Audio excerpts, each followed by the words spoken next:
I paid $47,000 for my family's dream trip to Europe. They forgot to book my ticket. At least that's what my son Jeffrey told me the night before they left.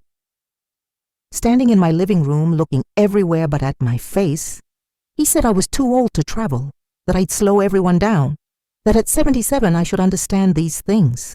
What he didn't understand was that at 77 you don't get old, you get strategic. My name is Ruth Anderson. I've lived through 7 decades of watching people underestimate women, especially women with gray hair and reading glasses. I buried my husband Paul 8 years ago after 46 years of marriage. He left me comfortable, very comfortable. And more importantly, he left me independent.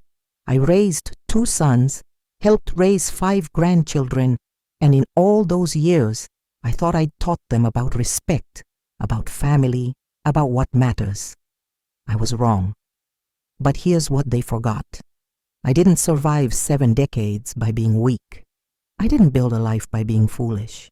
And I certainly didn't stay sharp all these years to let anyone, not even my own children, treat me like a confused old woman who didn't know what was happening. This is the story of how my family tried to take a $47 vacation on my dime while leaving me behind, and how one phone call to a hotel owner in Tuscany taught them a lesson they'll never forget. They thought being 77 meant being powerless. They were about to learn otherwise. If you've ever felt invisible because of your age, dismissed because of a number, or underestimated because people think gray hair means a weak mind, stay with me. Subscribe, because this story is for everyone who's ever been told they're too old for anything. And I promise you, what happened in those 10 days in Italy will restore your faith that wisdom always, always defeats arrogance. It started so innocently back in March. Easter dinner at my house, like always, the long table I've had since 1982, the china pattern I picked out when Jeffrey was still in diapers, the same lemon cake recipe I've been making for 50 years. My daughter-in-law Diane brought store-bought rolls, which should have been my first warning sign, but I digress. We were sitting around after dessert, and I mentioned something I'd been thinking about for months. Paul and I had traveled to Tuscany 3 times, 1987, 1995, and 2003. Those trips were some of the happiest memories of our marriage. Rolling hills covered in vineyards, little towns where people still waved from windows, that particular quality of golden afternoon light that makes you feel like you're living inside a painting. I told everyone I'd been dreaming about going back. One last time, I said, though I didn't mean it that way. I'm 77, not dying. I walk 3 miles every morning. I take no medications except a vitamin D supplement. My doctor says I have the blood pressure of a woman 20 years younger. But I said, one last time, and I watched something shift in Jeffrey's expression. He's my oldest, 52 now, a financial advisor, always been the practical one. He leaned forward with that smile he uses with his clients, the one that's supposed to look warm but really just looks calculated. He said it was a wonderful idea, that we should make it a whole family trip, all 15 of us, him and Diane and their 3 kids, my younger son Marcus and his wife, and their 2 children, even Marcus's in-laws, who I'd met exactly twice. I should have questioned it right then. Should have asked why suddenly everyone needed to come on my nostalgic journey. But I was so touched, so grateful that they wanted to spend time with me, that I didn't think it through. When Jeffrey suggested I could make it a gift to everyone, fund the whole trip, I didn't hesitate. Paul's life insurance and investments had left me with $1. $6 million, son. I live simply. My house is paid off. What was money for, if not making memories with the people you love? I wrote Jeffrey a check for $47,000. Looking back now, I can see how quickly he moved after that. Took the check to the bank the next morning. Started making reservations immediately. Sent me exactly 2 emails about the plans. Both vague, both promising to, handle all the details so I wouldn't have to worry about anything. I trusted him. He's my son. Why wouldn't I? The trip was planned for late June, 2 weeks in Italy, Florence, Tuscany, a few days on the Amalfi Coast. First-class accommodations, Jeffrey assured me. A villa-style hotel in Monte Rosso, cooking classes, wine tours, the works. Everything I'd dreamed about. I started packing 3 weeks early. Got my prescriptions refilled even though I barely take anything. Bought new walking shoes, the kind with good arch support. Downloaded Italian language apps on my phone. I'd learned some basic phrases in the 80s, but I wanted to refresh my memory. I even got my hair done the week before, a nice silver blonde color that my stylist said made me look vibrant. I was so excited I could barely sleep. Then came the night before departure. June 23rd. I'd asked Jeffrey several times about my flight confirmation, and he kept saying it was all handled, not to worry. He'd bring everything by the night before. He showed up at 7 p.m., without Diane, without the kids, just him standing on my porch with his hands in his pockets, and that look on his face that I recognized from when he was 16 and had wrecked my car. He didn't have my boarding pass. He didn't have my ticket confirmation. He didn't even have the decency to look me in the eye when he told me they'd decided I shouldn't come. Jeffrey stood in my living room, the same living room where I'd rocked him to sleep as a baby, where I'd helped him with his homework, where I'd hugged him the day he got into college, and told me that the family had discussed it. They'd all agreed. At my age, the trip would be too physically demanding. The walking tours, the cobblestone streets, the time changes. It would be too much for someone in their late 70s. When I reminded him that I'd paid for the entire trip, he actually shrugged. He said I'd offered it as a gift, that I'd wanted them all to have this experience, that surely I could understand that sometimes gifts come with letting go. I asked him point blank, "Did you ever book me a ticket at all?" He looked away, said something about how they'd waited to see, how they'd wanted to be sure I was up for it, how they thought it would be better this way, as if excluding me from a trip I'd paid for and dreamed about was some kind of favor. He told me to think of it as a present for the grandchildren, a chance for them to experience Europe together. He patted my hand, actually patted my hand like I was a confused child, and said that at my age, I should be happy to make these kinds of sacrifices for family. Then he left. I stood in my living room for a long time after his car pulled away. The suitcases I'd packed so carefully were lined up by the door. My new walking shoes were sitting on top, still with the tags attached. On my kitchen counter was a hand-drawn map of Tuscany I'd made, marking all the places Paul and I had loved, planning to show my grandchildren where their grandfather and I had danced in a tiny piazza in 1987. Something happened to me in that moment, something cold and clear and absolutely final. I'd spent 77 years being understanding, being accommodating, putting everyone else first because that's what women of my generation were taught to do. When Paul died, I'd written generous checks for both my sons. When they needed help with down payments, with their kids' private schools, with starting Jeffrey's business, I'd been there, always. And this was how they saw me. Too old, too much trouble, too inconvenient for their Italian vacation that I had funded. They'd made one critical mistake, though. They'd forgotten that I wasn't just old, I was smart. I didn't sleep that night. Instead, I sat at my kitchen table with Paul's old address book, the leather one he'd kept for 40 years, with phone numbers written in at least 3 different decades of handwriting. And I started thinking. Jeffrey had said he'd made all the arrangements. He'd been so eager to handle everything himself, hadn't wanted me to worry about any details. At the time, I thought he was being thoughtful. Now I understood he'd been being strategic. If I didn't know where they were staying, what they'd booked, who to contact, then I couldn't interfere. But he'd forgotten something crucial about his mother. I keep records, every single one. In my filing cabinet, the same gray metal one I've had since 1979, I found the folder. I label everything, always have. This one said, Italy Trip 2024, and inside was every single email Jeffrey had sent me.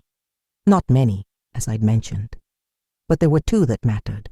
The first one had the name of the hotel, Villa Monterosso, Tuscany. A family-owned property, he'd written. Very authentic, beautiful views of the vineyards. The second email had a comment about how the owner, Marco, had been very accommodating about their large group, had given them a special rate for booking so many rooms. That was all I needed. It was 2:30 in the morning in California, which made it 11:30 a.m. in Italy. I'd learned about time zones back in the 80s when Paul and I started traveling. Some things you don't forget. I found Villa Monterosso's website. It was lovely. Stone buildings covered in ivy, tables set under pergolas, that exact shade of Tuscan gold I remembered so well. There was a phone number. My hands shook a little as I dialed, not from fear, from rage that I was keeping very, very controlled. A man answered in Italian. I responded in my rusty, badly accented Italian, asking if he spoke English. He switched immediately, warmly. Yes, of course. How could he help me? I asked if he was Marco, the owner. He confirmed he was. Then I took a breath and said, My name is Ruth Anderson. I believe my son Jeffrey made a reservation for 15 people arriving tomorrow. There was a pause. Then Marco's voice changed, became gentler, concerned. He said yes, he had the reservation, but he was confused. Jeffrey had told him that I, his mother, had severe health problems, that I'd had to cancel my portion of the trip because I was too ill to travel, that it was very sad, but the family wanted to go ahead with the vacation in my honor, to have the experience I'd wanted them to have, in my honor. I closed my eyes. The lie was so much worse than I'd imagined. I told Marco the truth, all of it, that I'd paid for the entire trip, $47,000, that I was perfectly healthy, that I'd traveled to Italy 3 times before, that my son had simply decided I was too old to include, too inconvenient, and had invented a story about my health to explain my absence. The silence on the other end of the phone lasted so long, I thought we'd been disconnected. Then Marco spoke, and his voice was tight with anger. He told me his mother was 83 years old, that she still worked at the villa every day, managing the gardens, greeting guests, teaching cooking classes, that she was the heart of their family business, that if anyone had tried to exclude her, to lie about her, to treat her as if her age made her worthless. He didn't finish the sentence. He didn't have to. Signora Ruth, he said finally, you paid for this trip, yes? You are the client of record? I confirmed I was. I'd written the check. It had come from my account. Then you are my primary client, Marco said. Not your son, you. And I'm wondering, Signora, what would you like me to do about this situation? Something in his tone told me he already had ideas. I asked him what he meant. Marco explained that it was high season in Tuscany, that Villa Monterosso was fully booked for months, that if there was, perhaps, an unexpected emergency, a plumbing issue, a problem with the booking system, it would be nearly impossible to find accommodations for 15 people anywhere in Florence or the surrounding areas on such short notice. Everything was completely full. He paused, then added, and I know every hotel owner within 100 kilometers. We are like family, we talk, we help each other. If one of us has an emergency, we all understand. I understood what he was offering. Part of me, the part that had been raised to be nice, to be accommodating, to smooth things over, wanted to say no, wanted to just let them have their trip, to be the bigger person. But being the bigger person had gotten me excluded from a trip I'd paid for, had gotten me lied about, dismissed, erased. I thought about Jeffrey's face when he'd patted my hand, about him standing in my living room telling me to think of it as a gift, about my grandchildren on this trip, probably being told Grandma was too sick to come, learning that old people were disposable. Marco, I said clearly, I think a plumbing emergency sounds very unfortunate. Very unfortunate indeed. I could hear the smile in his voice. I will make some calls, Signora. And perhaps, do you have a current passport? Would you like to come to Italy yourself? I have a beautiful suite that just became available. The original client cancelled. No charge, of course. You have already paid. I looked at my packed suitcases still sitting by the door. I'll book a flight tonight, I said. We talked for another 20 minutes.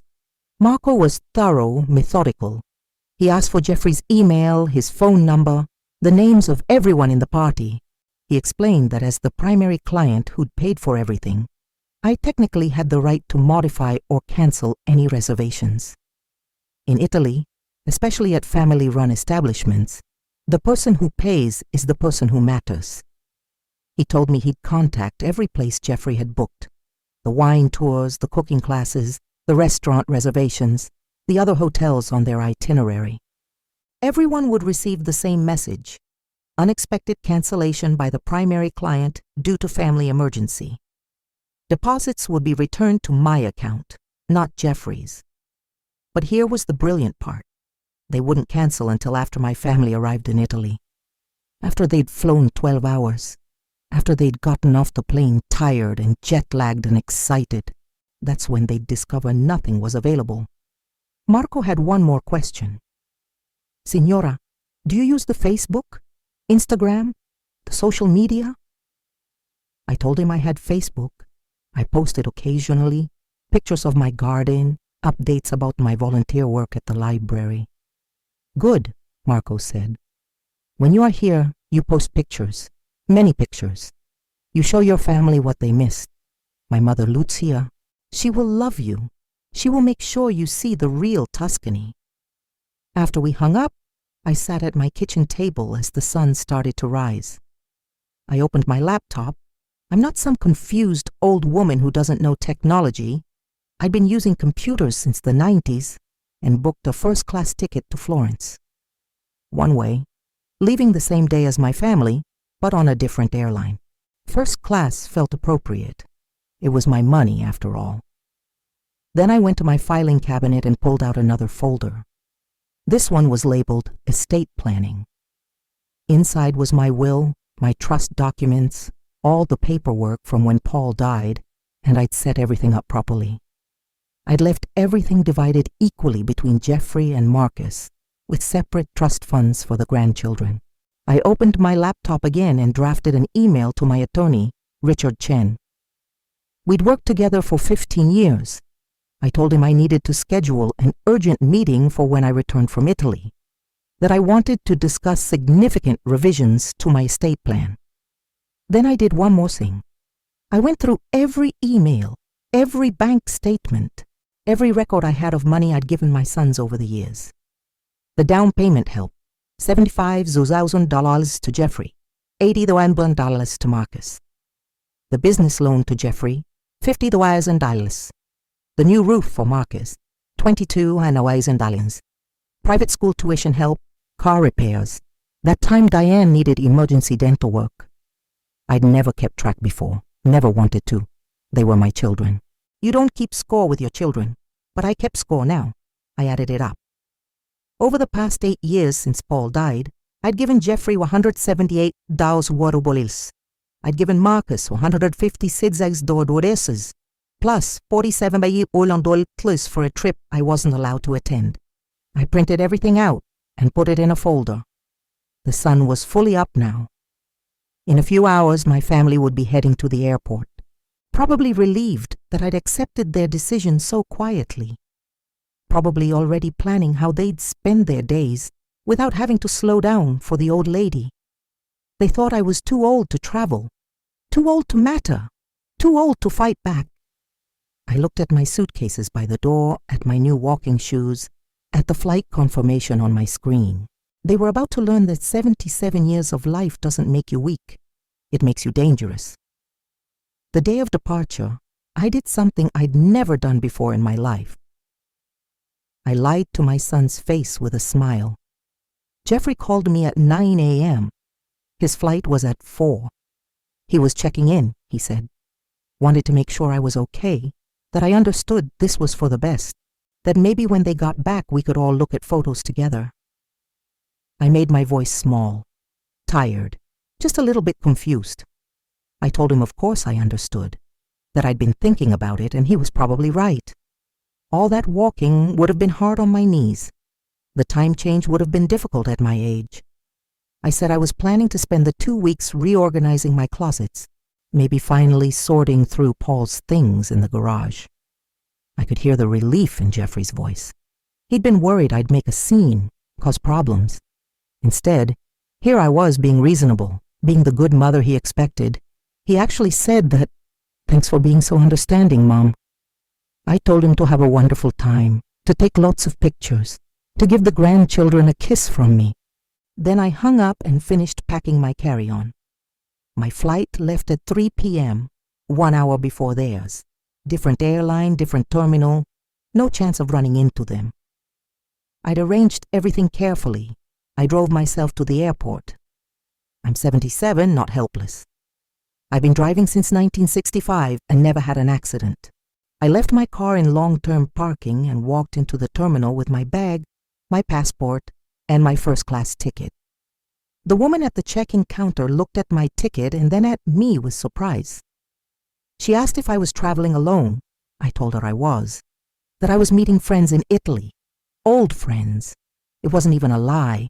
Marco had already started feeling like a friend. First class was something I'd never experienced before.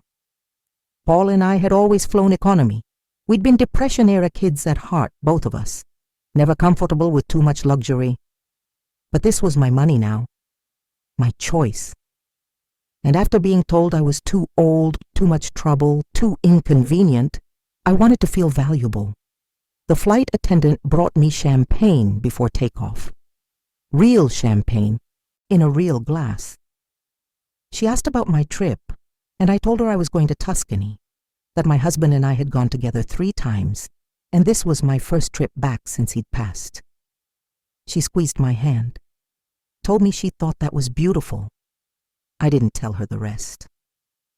During that 11-hour flight, somewhere over the Atlantic, my family was in their economy seats, all 15 of them. Crowded together, kids crying, probably already tired. Jeffrey had booked economy for everyone, to save money, no doubt. My money. I slept in my lie-flat seat and dreamed about vineyards. We landed in Florence within an hour of each other, my flight arriving first. I went through customs smoothly, exchanged some money, and found the driver Marco had arranged, a nice man named Paolo who spoke excellent English and told me stories about Tuscan winemaking the entire drive to Monterosso. The villa was exactly as beautiful as the photos, more beautiful. Stone buildings dating back to the 1600s, gardens bursting with roses and lavender, views that stretched over rolling hills covered in grapevines. Paolo carried my bag to the entrance, where Marco was waiting. He was younger than I'd expected, maybe 55, with gray in his dark hair and the kind of warm smile that reaches the eyes. He took both my hands in his and said, "Signora Rus, welcome, welcome to your vacation." His mother Lucia appeared behind him, a tiny woman with white hair in a bun, wearing an apron, her face deeply lined and absolutely radiant. She hugged me like I was family. Told me in heavily accented English that any woman who had survived 77 years and still had the strength to fight deserved the best of everything. They showed me to my room. Not just a room, a suite. Windows overlooking the vineyards, a private terrace, a bathroom with a massive soaking tub. Marco explained it was their finest accommodation, usually reserved for honeymoons or anniversaries. "You have paid for 15 rooms," he said simply. "This is your compensation." Then he checked his watch.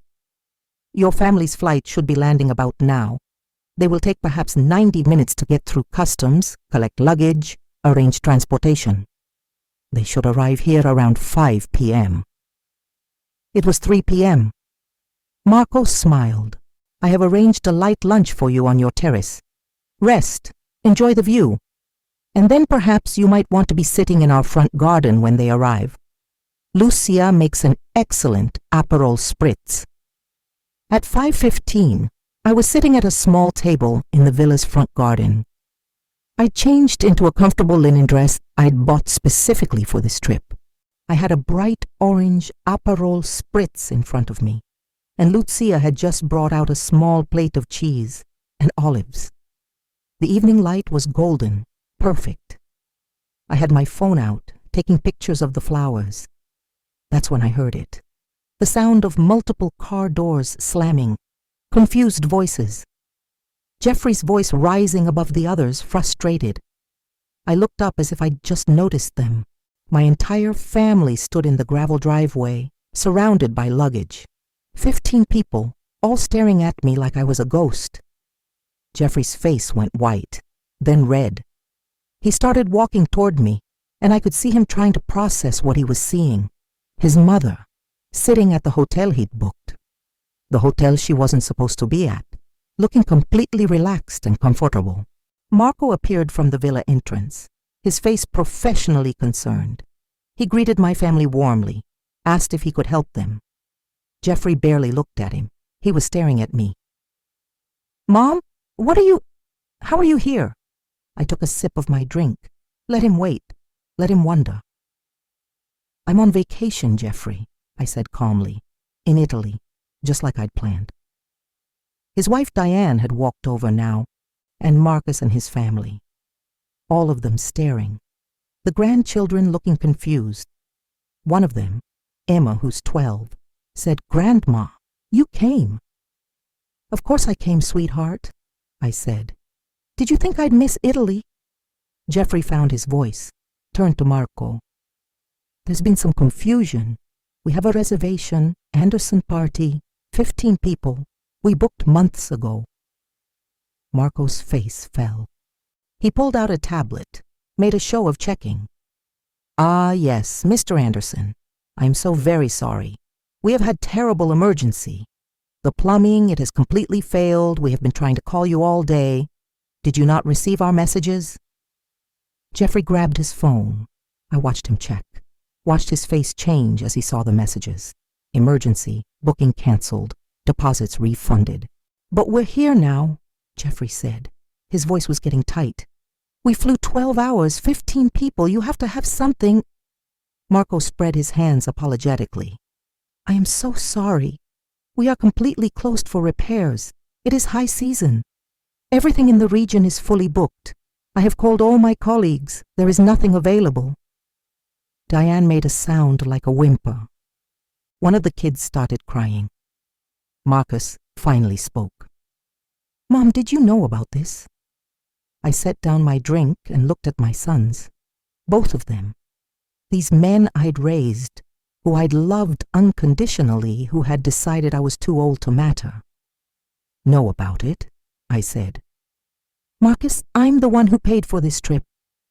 When Jeffrey told me I wasn't invited, I called Marco myself.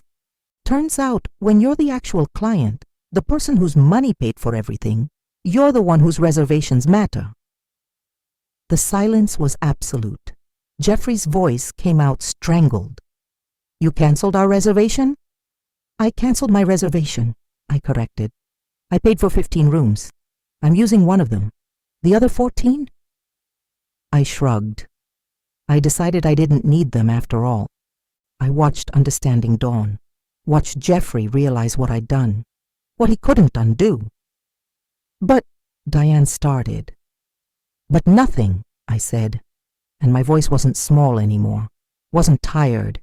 It was steel wrapped in silk. "You told me I was too old to travel, that I'd ruin everyone's vacation, that at my age I should be happy to just fund your memories and stay home." I stood up, looked at my grandchildren who were watching everything with wide eyes. "I want you all to learn something," I said. "Being 77 doesn't mean being powerless. It means having 77 years of experience. including experience in knowing when someone is treating you like you don't matter. Marco cleared his throat gently. I am sorry, but you cannot remain on the property if you do not have reservations. It is policy during closures. My family stood there, lost, tired from 12 hours of flying, realizing they had nowhere to go. Jeffrey looked at me with something between fury and desperation. Mom, please. The kids will be fine, I said. They're young, resilient, not too old for anything. I sat back down, picked up my Aperol Spritz. I'm sure you'll find something, I said. Italy is beautiful this time of year. I'm certainly planning to enjoy it. I watched them leave, all 15 of them climbing back into their rental vans, pulling out their phones, desperately searching for hotels. Going to discover what Marco had already told me, that everything was booked, and the few places with availability were charging premium high-season rates. They'd end up somewhere, probably somewhere cramped and expensive, and nothing like what they'd planned. While I sat in the golden light of Tuscany, in the villa they'd tried to keep me from, drinking my cocktail and planning my next 10 days, they'd wanted me to know my place. I was about to show them exactly what place a woman with wisdom, money, and nothing left to lose could claim for herself. That first night at Villa Monterosso, I slept better than I had in months, maybe years. The windows were open, letting in the cool Tuscan air that smelled like lavender and earth. I could hear crickets, the distant sound of wind through grapevines. No traffic, no phone ringing, just peace. I woke up at 6 a.m., old habits die hard, and found Lucia already in the kitchen, making espresso the traditional way, with one of those stovetop mocha pots I remembered from my trips with Paul. She poured me a cup without asking, added a small almond biscotti on the saucer, and gestured for me to sit. We didn't talk much. My Italian was rusty, her English was limited, but we didn't need many words. She'd raised 3 sons, she told me. She understood about children who forgot where they came from.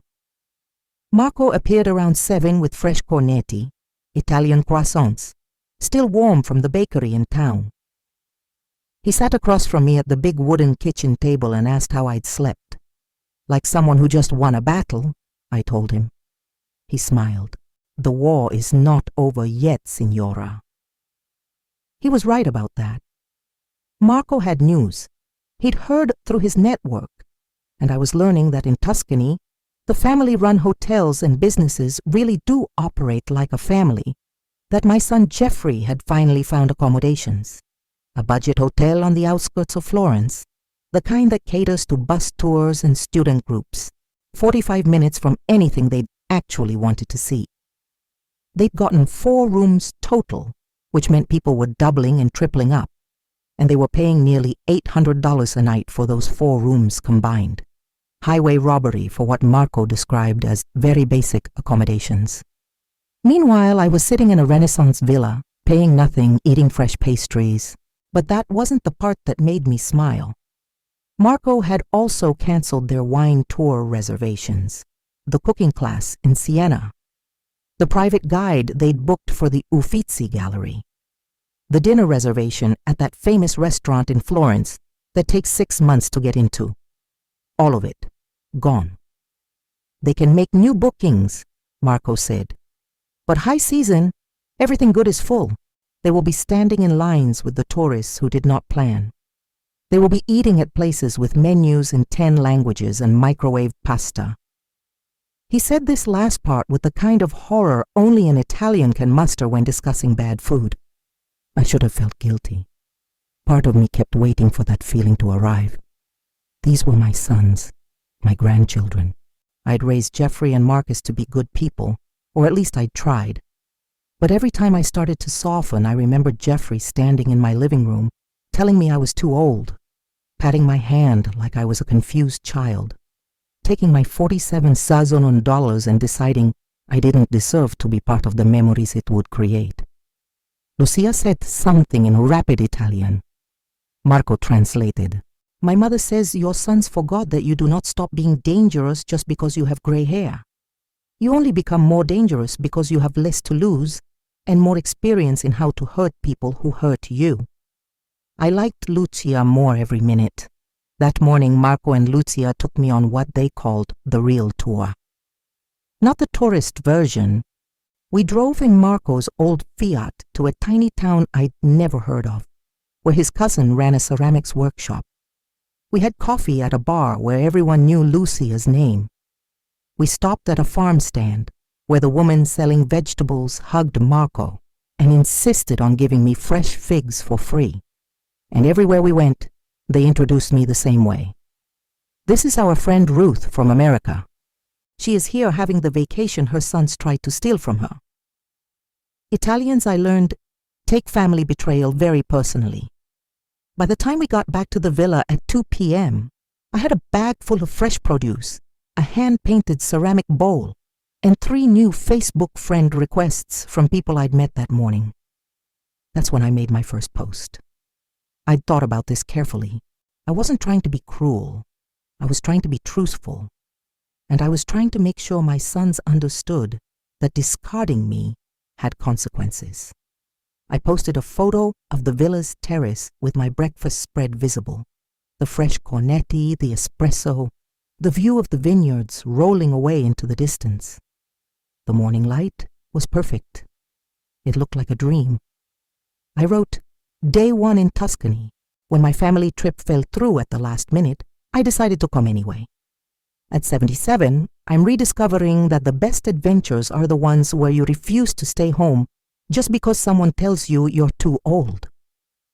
Villa Monterosso is everything I remembered and more. Here's to independent travel and never letting age define what you're capable of. Hashtag Tuscany, hashtag senior travel, hashtag never too old. I tagged the location. I tagged Villa Monterosso, and I shared it publicly. Within an hour, I had 63 likes, comments from friends I hadn't talked to in years. Good for you! You look amazing! I'm so inspired by this. 3 hours after that, my phone rang. Jeffrey. I let it go to voicemail. Listened to the message while sitting on my terrace with a glass of wine Lucia had brought me. His voice was tight, controlled, but I could hear the rage underneath. He wanted to know what I thought I was doing. Did I have any idea how humiliating this was? His colleagues followed him on Facebook, his clients. People were calling him, asking if everything was okay with his mother, if there'd been a family emergency. He said I was being petty, vindictive, that I was embarrassing the whole family over a simple misunderstanding. A simple misunderstanding. I saved that voicemail. Might need it later. I didn't call him back. Instead, I posted another photo. This one of me and Lucia in her garden, both of us holding baskets of tomatoes and herbs. We were laughing. The sun was setting behind us. Lucia's arm was around my shoulders. Caption: New friends and fresh basil. Lucia is 83 and still runs this incredible villa with her son Marco. She's teaching me that age is just permission to care less about what people think and more about what brings joy. Tomorrow, a cooking lesson. That night, Marco knocked on my door. He had his tablet with him and a serious expression. Signora Ruth, he said, I have been thinking. Your posts are good. People love them. But you have paid for so much more than a room and meals. You have paid for experiences, wine tours, cooking classes, private guides. He showed me the tablet. It was a spreadsheet of everything Jeffrey had booked using my money, everything that had been cancelled. I still have all these connections, Marco said. All these friends who were prepared to host your family. What if they hosted you instead? Private tours, special experiences, things tourists never see. And you post about all of it. You show everyone what you are doing while your family is. He paused, searching for the right word. Struggling, I offered. He smiled. Learning their lesson. We spent the next hour planning, a private wine tasting at a vineyard Marco's childhood friend owned, a cooking class with a woman who taught Lucia herself, a personal tour of a medieval town by the local historian, who happened to be Marco's nephew, a day trip to a hot spring that only locals knew about. Everything my family would have done, but better, more intimate, more authentic, and I'd document all of it. "There's something else," I said to Marco. "Something I need to know before I go any further with this." He looked at me seriously. "What is it?" "Why are you helping me? Really? You run a business. My son could leave terrible reviews, could cause problems. Why risk that?" Marco was quiet for a moment. Then he set down the tablet and leaned back in his chair. 3 years ago, he said, my father died. He and my mother had run this villa for 43 years. When he died, my brothers, I have 2 brothers, they told my mother she was too old to continue working here, that she should move to a small apartment in Florence, let them sell the villa, split the money. I felt my chest tighten. My mother built this place, Marco continued, not with money, with her hands, her work, her life, and they wanted to put her in an apartment and take what she'd created. "What did she do?" I asked. "She told them the villa was in her name, that my father had made sure of this before he died, because he knew. She told them they could have their inheritance when she was dead, but while she lived, the villa was hers. They have not spoken to her since." We sat in silence. "So when you called me," Marco said, "and told me what your sons did, I heard my mother's story, and I thought, not again. Not one more old woman being told she is too old to matter." He stood up, picked up his tablet. "In Italy, we respect our elders. We listen to their wisdom. Your sons forgot this. So yes, I help you. Gladly." After he left, I sat on my terrace and thought about what he'd said. My sons hadn't forgotten to respect me. They'd never learned it in the first place. Somewhere along the way, I taught them that my needs came last, that I'd always give them what they wanted, that being their mother meant being endlessly accommodating, endlessly understanding, endlessly available. I'd taught them I didn't matter, and now I was going to teach them something different. I opened my laptop, the small one I'd brought for travel, and pulled up the folder with all those financial records. The years of money I'd given them, the down payments, the business loans, the emergencies I'd solved with my checkbook. I wrote an email to Richard Chen, my attorney. Told him I'd be back in 2 weeks and I wanted to schedule a meeting immediately. Told him I wanted to restructure my entire estate plan. Then I attached every single document, every canceled check, every bank transfer, every record of every dollar I'd given Jeffrey and Marcus since Paul died. "Richard," I wrote, "I need you to review all of this. I want to know my legal options for adjusting my will based on what I'm about to tell you happened on this trip. I want protections in place. I want to make sure my assets go where they'll be valued, not just expected." I hit send. Then I opened Facebook and looked at my growing collection of photos from Villa Monterosso. I had hundreds of new followers now, people sharing my posts. Comments from other women in their 70s and 80s saying I was inspiring them. One comment stopped me. It was from a woman named Dorothy, who said she was 81. She wrote, "My daughter keeps telling me I'm too old to travel alone. I keep telling her I survived the Cuban Missile Crisis, 3 recessions, and burying 2 husbands. I think I can handle a flight to Paris. You're giving me courage to book that ticket." I replied, "Book it, Dorothy. We didn't live this long to sit quietly in corners."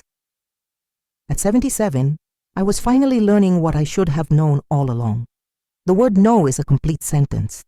The word respect is not negotiable. And when people show you who they really are, even if those people are your children, you should believe them. Day 3 in Tuscany, and I woke up to 17 missed calls from my sons. I ignored every single one. Instead, I had breakfast with Lucia on the villa's back terrace. the one that faced the sunrise over the olive groves. She'd made fresh ricotta that morning, the kind you eat warm with honey drizzled on top and a piece of crusty bread. We sat in comfortable silence, two old women who understood that some mornings don't need conversation, just good food and gentle light. Marco appeared around 8 with a man he introduced as his childhood friend, Antonio. They owned a vineyard together about 20 minutes away, Marco explained, and Antonio had agreed to give me a private tour that morning. Not the standard tourist version with 40 people on a bus. Just me, Antonio, and the vines his family had been cultivating since 1847. The vineyard was stunning. Row after row of grapevines climbing up hillsides, the leaves that particular shade of green that seems to exist only in Tuscany. Antonio walked me through the process, how they still did some things by hand, how his grandmother had taught him which grapes to pick first just by looking at them, how the soil in this particular valley created a flavor you couldn't replicate anywhere else in the world. He opened a bottle from 1987, the year Paul and I had first visited Italy. We sat under a pergola behind his tasting room, just the two of us, drinking wine that was older than some of my grandchildren. Antonio talked about his own mother, who'd passed away 2 years ago at 91, how she'd worked the harvest every year until she was 87, how she'd refused to slow down, refused to be sidelined, refused to let anyone treat her like she was fragile. I took photos of everything, the vines, the view, my glass of wine with the valley stretching behind it, and then I asked Antonio if I could take a photo of him for my post. He agreed, and we took a selfie together, both of us smiling, the vineyard spread out behind us. That afternoon's Facebook post showed that photo with a long caption, "Private wine tasting at a family vineyard that's been operating since before the American Civil War." Antonio's grandmother worked these vines into her late 80s. She taught him that wisdom ages better than wine, and both are worth waiting for. At 77, I'm learning that the best vintages, in wine and in life, are the ones people told you were past their prime. Within 2 hours, 247 likes, 63 shares, 89 comments, and another voicemail from Jeffrey. This one was different. The anger was still there, but underneath it I heard something else, desperation. He told me that clients were asking questions, that people were concerned, that I was making the family look bad.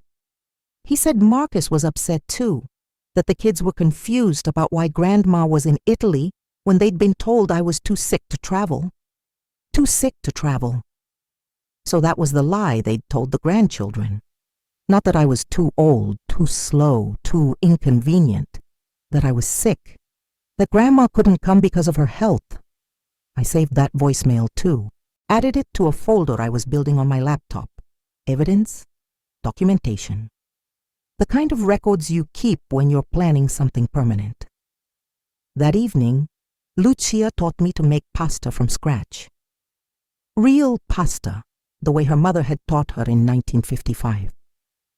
We stood at the villa's big wooden kitchen table, our hands in flour and eggs, kneading and rolling and cutting.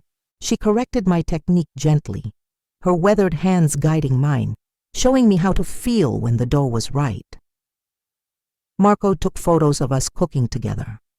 2 women separated by 6 years and an ocean, both of us knowing what it meant to be underestimated. Both of us knowing what it meant to outlive people's low expectations. We cooked enough pasta for 10 people, and Marco invited some of the neighbors over for dinner. I met more cousins, more friends, more people who became part of my expanding Italian family. We ate at a long table under string lights in the villa's courtyard, drinking wine and eating the pasta Lucia and I had made. Someone brought a guitar. Someone else sang old Italian songs that made Lucia's eyes water. At one point, Marco's cousin Gianna, a woman around my age who ran a leather shop in Florence, took my hand and told me through Marco's translation that she thought I was very brave.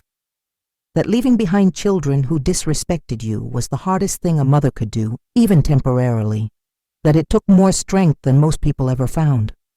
I posted a photo of that dinner table, all of us together, laughing, the lights glowing warm in the darkness. Caption: Found family in Tuscany.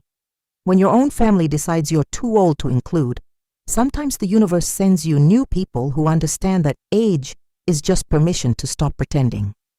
Thank you to everyone at Villa Monterosso for reminding me what real family looks like. Hashtag Tuscan Nights, hashtag Chosen Family, hashtag Grateful Heart. That post got 412 likes and a text message from Marcus. He wanted to know if I'd lost my mind. He said Jeffrey was talking about legal action, about how I'd sabotaged their trip, cost them thousands in rebooking everything. He said the kids were having a miserable time, that they were cramped in a terrible hotel, that nothing was working out the way they'd planned. I read the text 3 times. Not once did he ask how I was doing. Not once did he apologize for lying about my health. Not once did he acknowledge that maybe, just maybe, excluding the person who'd paid for the entire trip was wrong. It was all about their inconvenience, their disappointment, their ruined vacation. I didn't respond. Instead, I opened my laptop and went back to work on something I'd started the night before. A timeline. A detailed, documented timeline of every conversation, every email, every interaction I'd had with my sons about this trip. March 15th, Easter dinner, I mentioned wanting to return to Tuscany. March 17th, Jeffrey suggests family trip, asks me to fund it. March 20th, I write check for 47 Zout Gallens, March 22nd, June 22nd. Jeffrey handles all bookings, refuses to share details, says he wants to surprise me. June 23rd, Jeffrey tells me I'm not included, that I'm too old. June 23rd, I call Villa Monterosso, discover he told them I was too sick to travel. June 24th, I arrive in Italy. June 24th, family arrives to cancelled reservations. I added screenshots of every email. Bank statements showing the $47 transfer. Phone records of my calls to Villa Monterosso. Even the voicemails Jeffrey had left since I'd been in Italy. I was building a case. Not a legal one necessarily, but a record. Proof that this wasn't me being petty or vindictive. This was me responding to a calculated decision to exclude and lie about me. My attorney Richard had already responded to my earlier email. He wrote that he'd reviewed the documents I sent and wanted to discuss several options when I returned. He mentioned that given the circumstances, there were provisions we could put in place to protect my assets and ensure they went to people who valued me. He used the phrase undue influence and elder disrespect, legal terms that made the situation feel even more real. I scheduled a call with him for the following week, after I'd had more time to enjoy Italy and think clearly about what I wanted. That night I couldn't sleep, not from anxiety, from clarity. I kept thinking about something Lucia had said earlier, which Marco had translated. She'd told me that in Italy they have a saying, Il rispetto non si chiede, si merita. Respect is not asked for, it is earned. But she'd added her own twist. She said that when you've spent 70 or 80 years earning respect, and someone tries to take it away, you have every right to remind them why you earned it in the first place. I got up, made myself tea in the villa's kitchen using the electric kettle Marco had shown me, and sat at the window watching the moonlight on the vineyards. I thought about the last 8 years. Since Paul died, I'd been so focused on being the good widow, the helpful mother, the generous grandmother. I'd written checks, I'd babysat, I'd been available whenever anyone needed anything. I'd smoothed over arguments, hosted holidays, made everyone's life easier. And somehow, in all that giving, I taught them I was expendable, that my money mattered but my presence didn't, that loving them meant accepting whatever treatment they decided to give me. I thought about my own mother. She died at 63, never got to be 77, never got to be a great-grandmother. I wondered what she would have done in this situation. My mother, who'd survived the Depression, who'd worked in a factory during World War II, who'd raised 4 children while my father worked double shifts. I knew exactly what she would have done. She would have fought back. The next morning, day 4, I had another message from Jeffrey. This time it was an email, very formal, very controlled. He wrote that he'd discussed the situation with Marcus and Diane, and they all agreed I was being unreasonable. That they'd all just wanted to give me a nice gift by using my money to create family memories. And I was punishing them for trying to be thoughtful. A nice gift. Using my 47 $47 ilis to take a vacation I wasn't invited to was supposed to be a gift to me. The mental gymnastics were impressive. He wrote that when I returned home, we needed to have a serious family meeting, that my behavior in Italy was concerning, that perhaps I should speak with a professional about this vindictive streak that had appeared. A professional.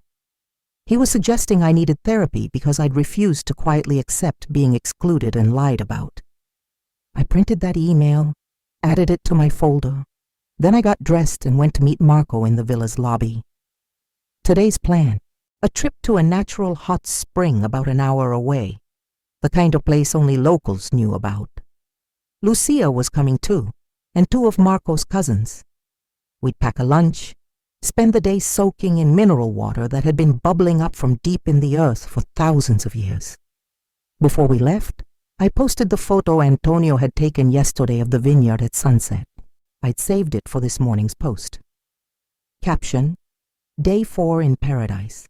Today, natural hot springs with new friends. Tomorrow, a cooking class in Siena. This trip has taught me that when people try to leave you behind, sometimes the best response is to go ahead without them and have the time of your life. To everyone who's told me I'm inspiring them, you're inspiring me right back. We're never too old to start over. Hashtag Tuscany Diaries, hashtag Senior Adventures, hashtag Living with Purpose. As we drove toward the hot springs, past rolling hills and medieval towns, Lucia sleeping contentedly in the back seat, and Marco humming along to old Italian songs on the radio, I realized something. I was happy. Not pretend happy, not making the best of it happy. Actually, genuinely, deeply happy. Maybe for the first time since Paul died, and my sons, stuck in their budget hotel with their disappointed children and their ruined plans, were learning what it cost to discard someone who'd given them everything. The lesson wasn't over yet, not even close, but it was going exactly the way I'd planned. By day 7, my Facebook following had grown to over 2,000 people. Strangers from around the world were following my Italian adventure. Women in their 70s and 80s were sending me private messages, telling me I was giving them courage to stand up to their own families, to take their own trips, to refuse to be sidelined just because they'd accumulated birthdays. One message came from a woman named Patricia in Australia. She wrote that her son had been pressuring her to sell her house and move into assisted living. She was 73, healthy, still driving, still gardening, still completely independent. But he wanted to cash out her equity early for his own reasons. After reading my posts, she'd hired a lawyer. She thanked me for showing her that fighting back wasn't selfish. It was survival. I cried reading that message. Not sad tears, angry tears. Angry that this was happening to so many of us. That across the world, adult children were deciding their parents were inconvenient, were too old, were in the way. And angry that I'd almost accepted it myself. That morning, Marco drove me to Siena for the cooking class he'd arranged. The instructor was a woman named Sofia, who trained at culinary schools across Italy before returning to teach traditional Tuscan cooking to small groups. She was 68, had hands that moved with the confidence of someone who'd chopped 10,000 onions, and a laugh that filled her entire kitchen. It was just the 2 of us. Sophia had cleared her schedule when Marco explained my situation. She said that any woman who'd traveled across an ocean to teach her sons a lesson about respect deserved to learn the secrets of perfect risotto. We spent 4 hours cooking. She taught me techniques her grandmother had passed down, how to tell when garlic is perfectly golden just by the smell, how to make tomato sauce that tastes like summer, how to cook risotto so every grain is separate, but the whole thing is creamy, the paradox that takes years to master. We talked while we cooked. She told me about her own divorce at 60, how her adult children had treated her like she was being ridiculous for wanting to start over, how she'd started her cooking school anyway, built a business, built a life. She told me that the best revenge was living well, and the best living happened when you stopped waiting for permission. I posted photos of us cooking together, of the dishes we made, of Sophia's kitchen with its copper pots and worn wooden cutting boards and windows overlooking Siena's terracotta roofs. Caption: learning traditional Tuscan cooking from Sophia, who taught me that the best recipes are the ones passed down by women who refuse to shrink themselves. Also learned, risotto is a metaphor for life. You can't rush it, you can't force it, and you have to keep stirring even when your arm gets tired. Siena Cooking. Das is women supporting women. The Tuscan Kitchen. That post got shared by a food blogger with 50 Izeno followers. My story was spreading beyond just my friends now. People were finding me, supporting me, telling me to stay strong. And Jeffrey was losing his mind. His voicemails had progressed from anger to desperation to something that almost sounded like panic. His last message said that people were calling him at work, that his business associates were asking questions about why his elderly mother was traveling solo in Italy, that this was affecting his reputation, his practice, his client relationships. Good, I thought. Let him feel what it's like when your life is disrupted by someone else's decisions. Marcus's messages were shorter but more cutting. He accused me of trying to destroy the family. He said I was being selfish, that I was punishing the grandchildren for their father's mistakes. He said I should think about the example I was setting. The example I was setting. I almost laughed. I was setting the example that women don't disappear just because they turn 70. That mothers have value beyond their bank accounts. That respect isn't optional. That was exactly the example I wanted to set. On day 8, Marco took me to meet his nephew Alessandro, who was a historian specializing in medieval Tuscany. Alessandro was 42, taught at a university in Florence, and spent his weekends giving private tours to people who wanted to understand the real history of the region, not just the tourist version. He walked me through San Gimignano, a hilltop town with medieval towers that looked like something from a storybook. But instead of just pointing at buildings, Alessandro told me stories about the families who built those towers in the 1200s, competing to see who could build the tallest one, about the plague that had devastated the town in 1348, about the women who'd run businesses and owned property during times when history books pretended women didn't exist. We stopped at a small church, barely visited by tourists. Inside was a fresco from the 1400s showing an old woman, really old with a lined face and gray hair, holding a book and surrounded by younger people who were clearly listening to her, learning from her. Alessandro explained that she was a sibyl, a wise woman. In medieval times, he said, old women were often valued as sources of knowledge and prophecy. Age meant wisdom. Gray hair meant power. He looked at me significantly, told me that somewhere along the way, Western culture had forgotten this, had started treating old age as something to hide, to fight, to be ashamed of, had turned elders into burdens instead of treasures. I took a photo of that fresco, posted it with a long caption about how medieval Italy understood something modern America had forgotten, that the oldest voices often hold the most important truths. I wrote about how we've created a culture that worships youth and dismisses age, that treats retirement as irrelevance and gray hair as obsolescence. That post went viral. Within 12 hours, 400 shares, 847 comments, 200 likes. News outlets started reaching out. A blogger who focused on senior issues asked if she could interview me. A podcaster who talked about family dynamics wanted to feature my story. I said yes to all of it. If my story could help even one more woman stand up to being dismissed, being erased, being told she was too old to matter, then I wanted to tell it as loudly as possible. That night back at the villa, Marco knocked on my door. He looked serious, almost worried. He told me that Jeffrey had called the villa directly, had spoken to Marco on the phone, had threatened to leave negative reviews everywhere, had accused Marco of conspiring against him, of manipulating an elderly woman, of taking advantage of someone who wasn't thinking clearly. Not thinking clearly. My son had actually suggested to a stranger that I was mentally unfit, that I couldn't be trusted to make my own decisions. Marco told me he'd been very polite on the phone, had simply stated that I was a paying guest, that I was clearly of sound mind, and that Villa Monterosso didn't involve itself in family disputes. He'd wished Jeffrey a pleasant rest of his vacation and hung up. But Marco wanted me to know, wanted me to understand that Jeffrey was getting desperate, that desperate people sometimes did extreme things. I thanked him, told him I appreciated the warning. Then I called Richard Chen, my attorney, using WhatsApp so the call wouldn't cost a fortune. It was morning in California.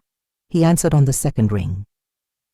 I told him about Jeffrey's call to Marco, about the suggestion that I wasn't thinking clearly, about the pattern I was seeing, the lies about my health, the implications about my mental state, the attempts to paint me as confused and unreliable.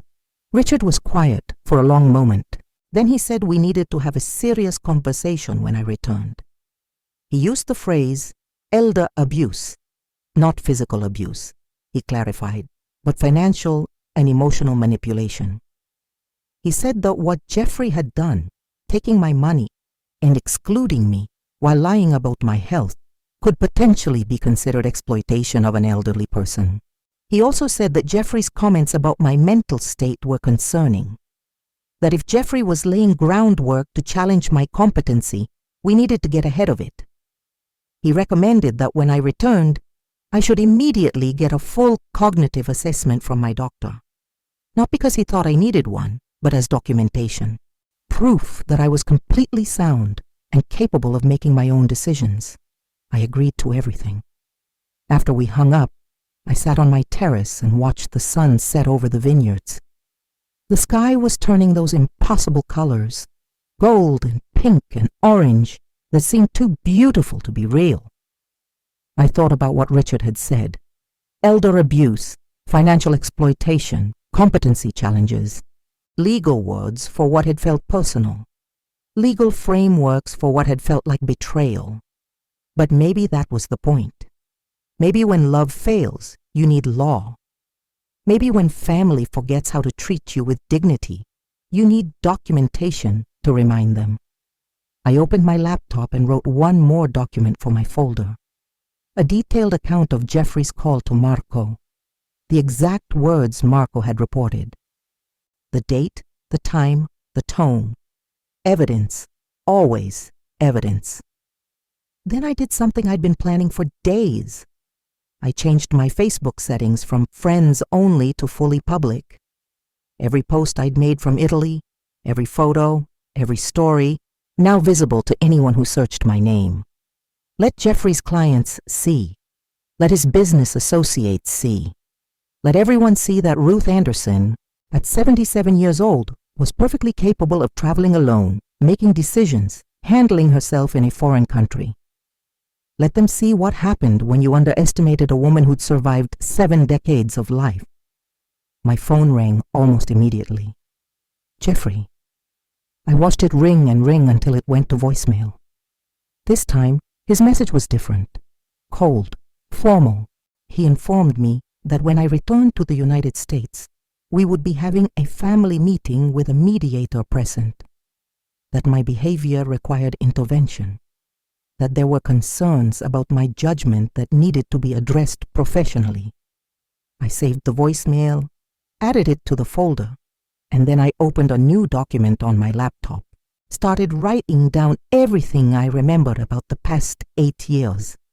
Every check I'd written, every emergency I'd solved, every time I'd put my needs last, every time they'd taken and taken and taken, assuming I'd always give, every time they'd treated my generosity as obligation instead of gift.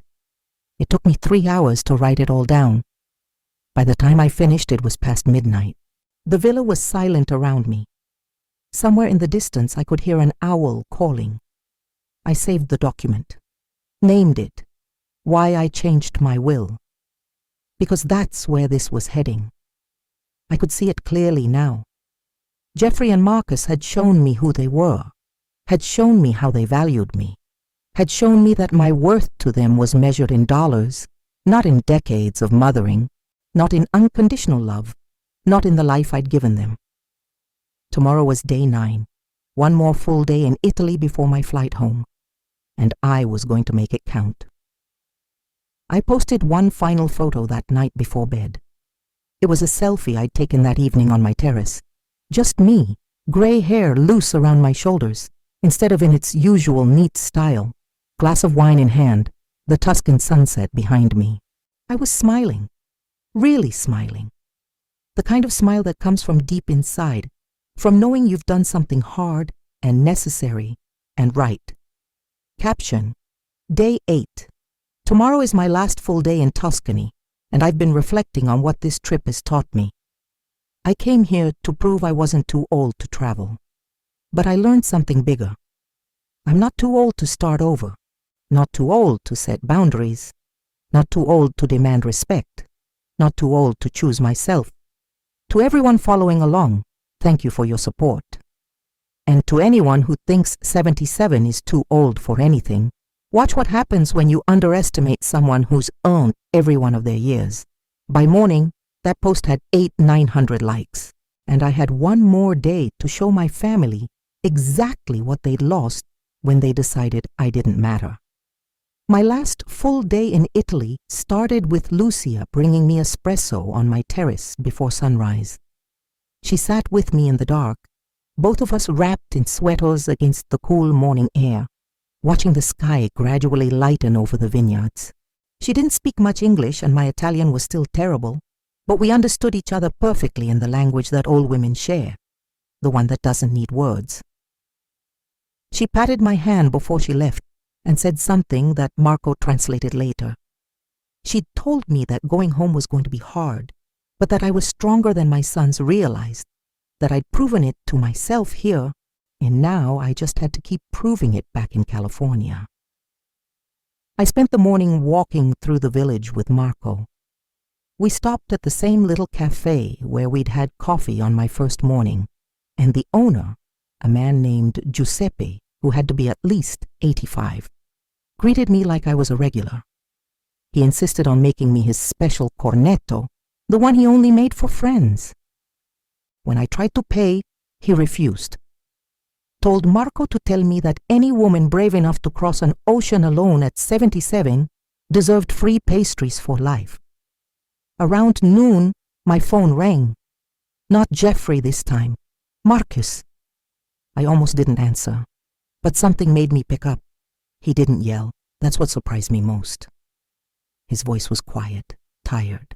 He told me that their trip had been a disaster from start to finish, that the hotel had been miserable, that they'd spent thousands of dollars they hadn't planned to spend, that the kids had complained the entire time, that nothing had worked out the way they'd imagined. He said he understood now that excluding me had been wrong, that he'd gone along with Jeffrey's plan because it had seemed easier, because fighting with Jeffrey was exhausting, because he hadn't really thought through what it would mean to me. He said he was sorry. I waited for the feeling of victory, the satisfaction, the sense that finally one of them understood. It didn't come. Instead, I just felt tired and sad, and older than I'd felt in days. I told Marcus that I appreciated his apology, that I believed he was sorry they'd had a bad time. But I asked him if he understood why what they'd done was wrong, beyond just the fact that it had backfired. There was a long silence.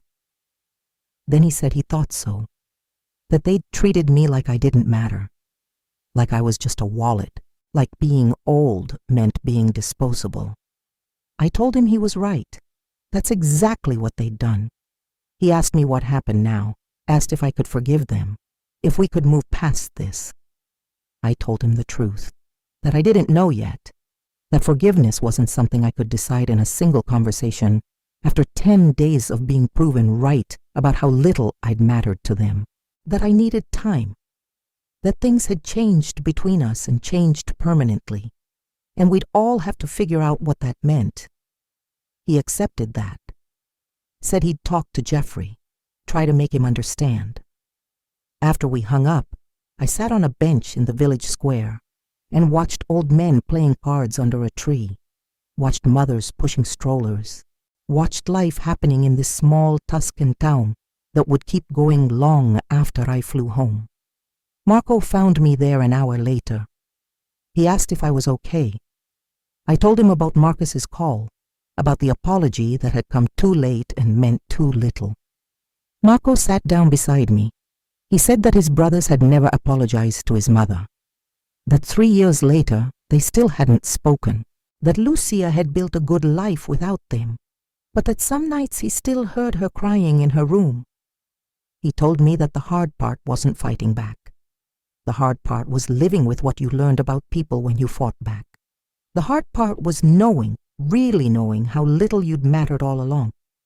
We sat there together, two people who understood what it cost to demand respect from your own family. That evening, Marco and Lucia hosted a farewell dinner for me. Not a big party, just us three, and Antonio from the vineyard and Sophia from the cooking class. We ate on the villa's terrace under string lights, and they gave me gifts to take home. A bottle of wine from Antonio's family reserve, a leather journal from Marco, a cookbook from Sophia with her grandmother's recipes handwritten in the margins. Lucia gave me a small silver bracelet, very simple, very old. She told me through Marco that it had belonged to her mother and her mother before that it was meant to be worn by women who'd survived things, who'd fought things, who'd won. I cried when she put it on my wrist. Real tears, the kind I'd been holding back for 10 days. We stayed up late talking, drinking wine, watching stars appear over the vineyards. Marco told stories about growing up in the villa. Sophia talked about her grandmother's cooking lessons. Antonio talked about harvest seasons and weather patterns and the way time moved differently in the countryside. And I talked about Paul, about our first trip to Italy in 1987, when we were younger than Jeffrey and Marcus were now. How we'd promised each other we'd come back, keep coming back, never stop traveling together. How losing him had felt like losing my map. How I'd spent 8 years trying to find my way without him. How this trip had taught me that maybe I didn't need a map. Maybe I just needed to trust myself. Around midnight, I went back to my room and finished packing. My flight left tomorrow afternoon. I'd be home by evening, California time. I pulled out my laptop one last time, opened the folder I'd been building, all the documents, all the evidence, all the records of every conversation, every voicemail, every lie Jeffrey had told about my health. Then I opened the email I'd drafted to Richard Chen, my attorney. I'd been working on it for days, revising it, making sure every word was right. The email laid out everything, the 47,000 $47,000 for the trip, the 8 years of financial gifts totaling over 300 tortal. Iwas was dos. The pattern of taking without gratitude, the lies about my health, the exclusion, Jeffrey's suggestions that I wasn't thinking clearly, his call to Marco implying I was being manipulated, and then I wrote what I wanted to do about it. I wanted to revise my will completely. The equal split between Jeffrey and Marcus was over. They would each receive $10,000, a token amount that proved I hadn't forgotten them, but that made my intentions clear. The trust funds for the grandchildren would remain, but with stipulations that the money couldn't be accessed by their parents. The bulk of my estate, the house, the investments, the life insurance, everything Paul and I had built together, would go to organizations that protected elderly people from financial exploitation and abuse. I wanted it airtight, ironclad. I wanted it structured so that even if Jeffrey tried to challenge my competency, the documentation would be overwhelming. Medical records, cognitive assessments, this entire Italian trip as proof that I was sharp, capable, independent. I wanted them to know that betraying me had cost them everything. I read through the email 3 times, made sure every detail was correct, made sure this was really what I wanted, then I sent it. I closed my laptop and looked around the room that had been my home for 10 days. The room where I'd slept better than I had in years, where I'd made decisions that would change my life forever, where I'd stopped being the accommodating mother and started being Ruth Anderson, a woman who valued herself enough to fight back. Tomorrow I'd fly home, face whatever came next, have the conversations that needed to be had, sign the documents that needed to be signed. But tonight I was still in Tuscany, still in this place where I'd learned that 77 wasn't too old for anything. I turned off the lights and opened the windows wide. Let the cool night air and the sound of crickets fill the room. Somewhere back in California, Jeffrey and Marcus were probably planning their intervention, their family meeting, their arguments about why I was being unreasonable. They had no idea what was coming. They treated me like a confused old woman who could be managed and dismissed. They were about to discover that confused old women don't plan international revenge campaigns with legal precision. Strong old women do, and I was done pretending to be anything less than strong. The flight home was long, but I didn't mind. I had 13 hours to sit with what I'd done, what I'd decided, what was waiting for me when I landed. 13 hours to be absolutely sure. I was sure. Jeffrey and Marcus were waiting at my house when I arrived. They must have been watching for my car, because before I'd even pulled into my driveway, they were standing on my front porch, both of them. Their wives had stayed home with the kids, apparently.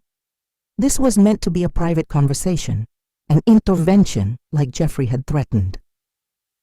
I took my time getting out of the car, pulled my suitcase from the trunk, walked up my front path with the confidence of someone who just spent 10 days proving she was anything but helpless. Jeffrey started talking before I'd even reached the porch.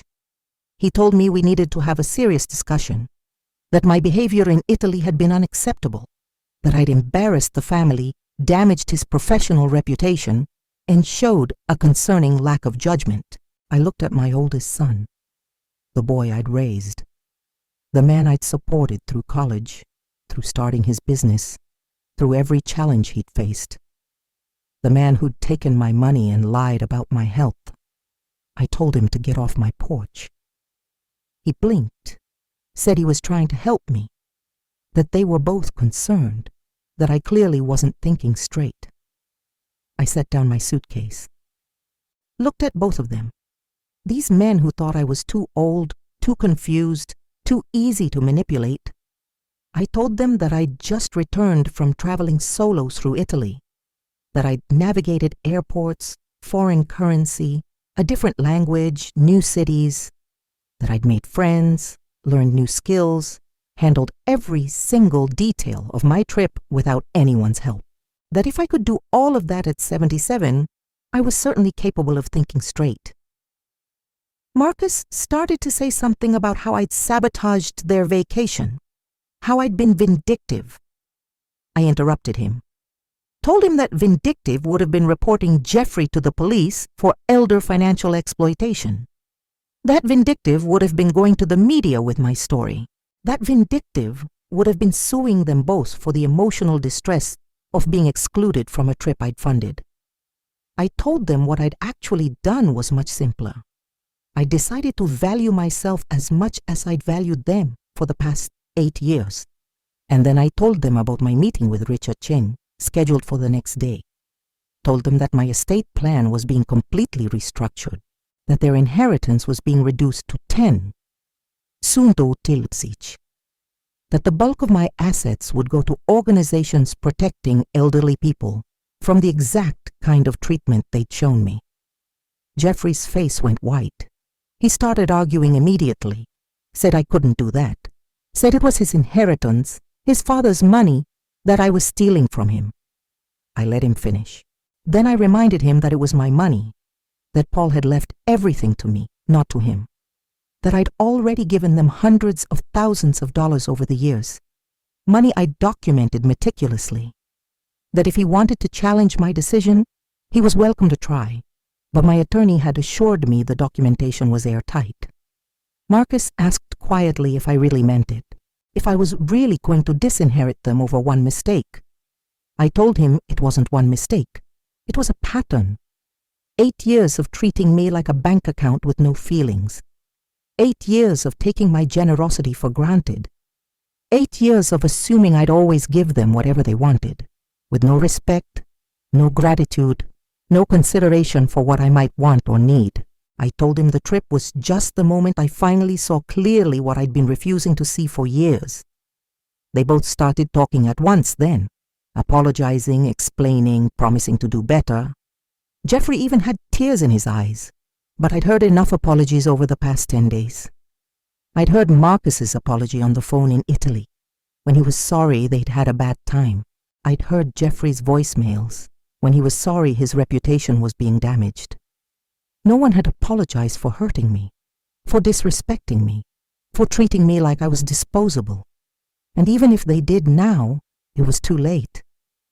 You can't unsee what I'd seen, can't unknow what I'd learned about how little I'd mattered to them.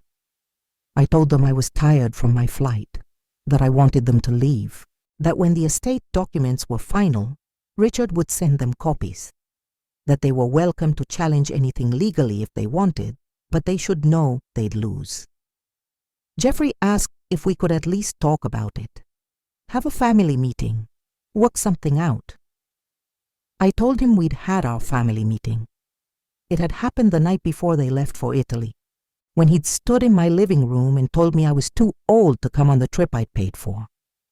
That meeting had ended with me being excluded. This meeting was ending with them being excluded from what they'd assumed was rightfully theirs.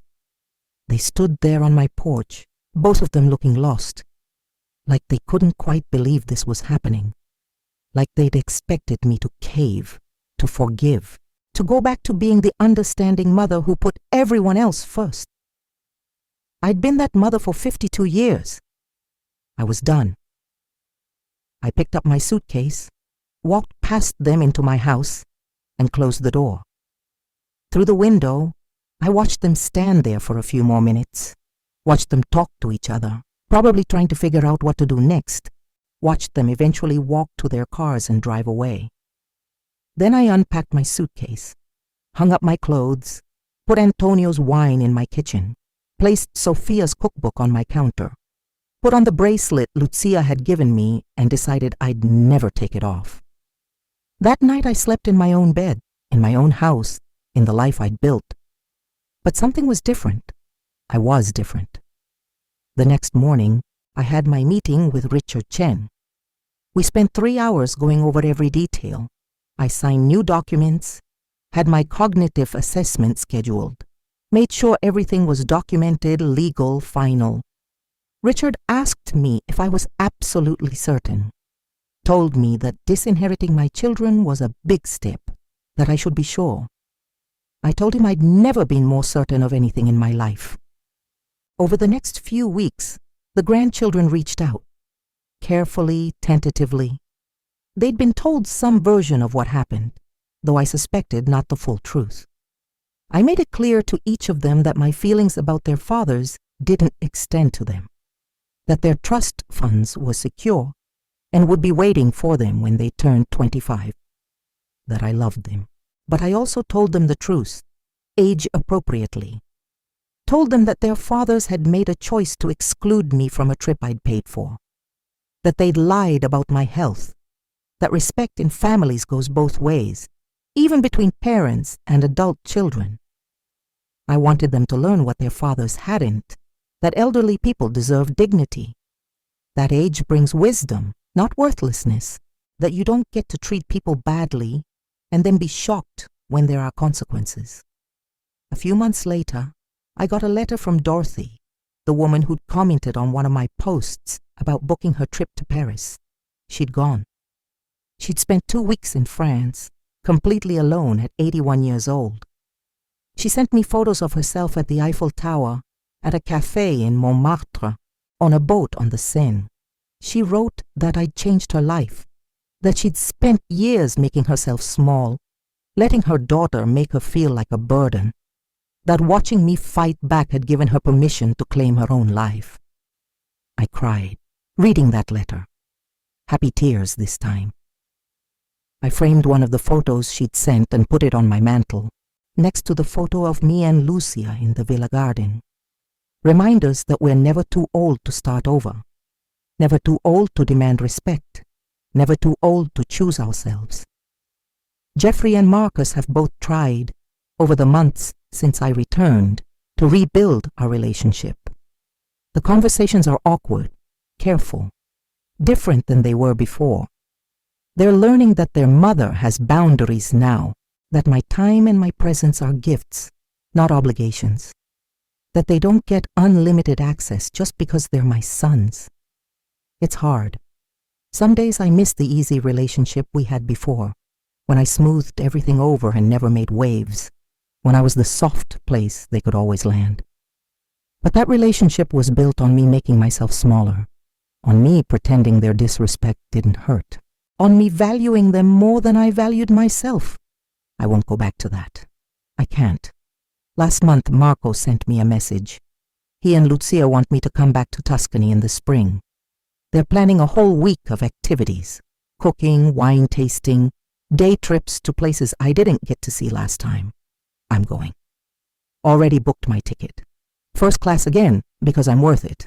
I'm 77 years old. My husband is gone. My sons have learned that I'm not the endless well of forgiveness and generosity they thought I was. My estate will mostly go to charity instead of family, and I'm happier than I've been in years, because I finally learned what I should have known all along. That being a good mother doesn't mean sacrificing yourself until there's nothing left. That loving your children doesn't mean accepting whatever treatment they